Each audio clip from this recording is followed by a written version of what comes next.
signal around the globe. Direct from New York City. It's Brad Blanks.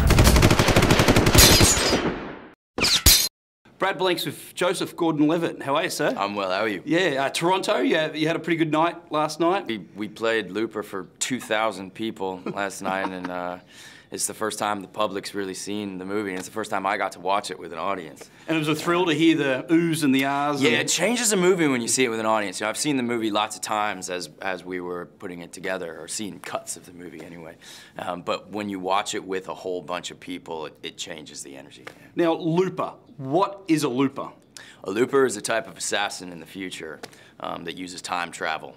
And he's hired by the mob. The mob sends back his targets.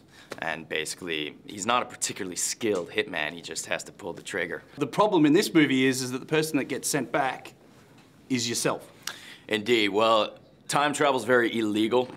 So when, you know, the looper's employers in the future want to sever ties, they'll send you yourself. And you have to kill your future self, and you get a lot of gold, and you know that your life's gonna end in 30 years. And the big one in this is that Bruce Willis plays you. What did your friends say when you said that Bruce Willis is actually playing me in a movie? What did my friends say? They're like, what are you talking about? That doesn't make any sense at all. It was a fist pump moment for me, you know, like he's obviously a hero of mine. I mean, I've loved his movies ever since I was little, and he's such a great actor. Now, the great scene, there's always these great famous scenes in movies, but this one is where Bruce is playing you and you sit across from each other in a diner.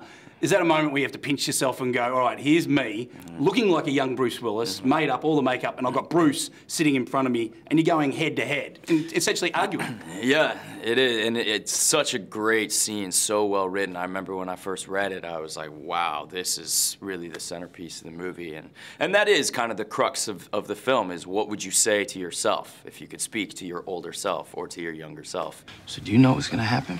You done all this already, as me? I don't want to talk about time travel. Because if we start talking about it, then we're going to be here all day talking about it, making diagrams with straws. We both know how this has to go down. I can't let you walk away from this diner alive.